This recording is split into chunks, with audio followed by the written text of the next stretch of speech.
Здравейте, аз съм Мариана и от отдавна не съм правила видео. А вие сте с новата рубрика. Този път предаваме от България. Мина един месец, върнах се, намерих си работа, ходих на море, ходих на парти. Защо ви занимавам с тия работи сега? Имах възможността да посетя един форум, казва се Кариера в България.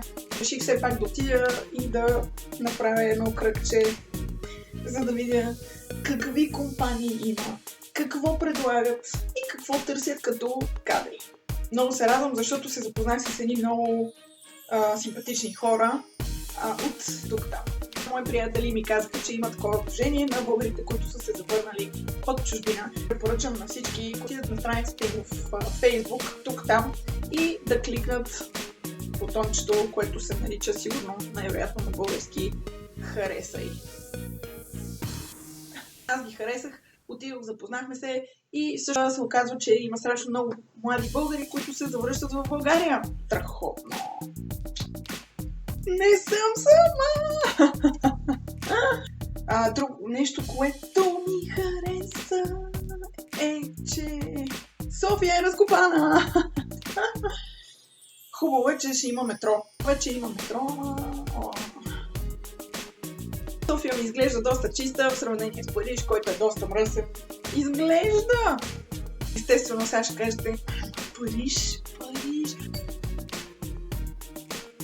Някой усилено се опитва да се свърже с мен. Има и страшно много други младежки инициативи, които смятам да посетя.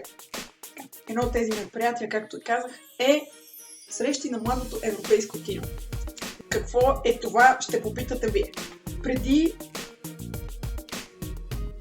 3 години една моя колежка българка от университета във Франция организира с две от нейните колежки това културно мероприятие, като исках да посетя с голям интерес. За съжаление, последните 2 години не бях в София, но този път ще отида. Този фестивал цели да запознае младите хора с филмовата култура като цяло и най-вече с филми, които са направени от млади хора.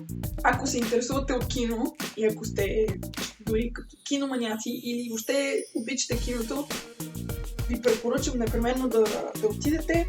Това се случва в кино Одеон или Френски институт, който последна информация се намира на Славейков и започва от 27 септември до 2 октомври. Трябват ни повече такива хора. Аз ще бъда там със сигурност. Предполагам, че хората, които гледат тези видеа, са или хора, които са в България, или моите приятели, които са в чужбина. Естествено. Моите приятели българи. Искам да ви успокоя. Хубаво е. Приятно е. Всичко си е наред. Как трябва. Какво казах?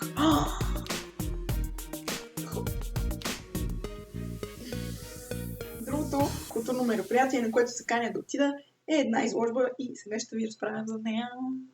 Ако се интересувате от фотография, ви препоръчвам да отидете да видите Back to Basics, фотоизложба на Камен Зафиров, и ще се състои в бар Петък. Знам къде е бар Петък. Днес сме 24 септември, сряда. Днес сме събота. Явно не мога да го кажа това.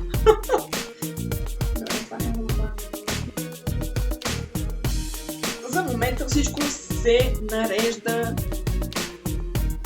да кажем, чудесно. Не мога да кажа, че усещам някакви странни, негативни. Сега няма нищо негативно от преживяването ми вкъщи, в България като цяло. Надявам се нещата да продължат така. Чакам тролея поне 15 минути. Не знам това дали беше смешно, но няма значение. Правете се, че е смешно. Надявам се, че това видео ви хареса. Ако искате да научите повече за моите приключения в България, запишете се в бутончето, ако се тази страна. Няма значение. Запишете се и ми кажете за какво искате да си говорим.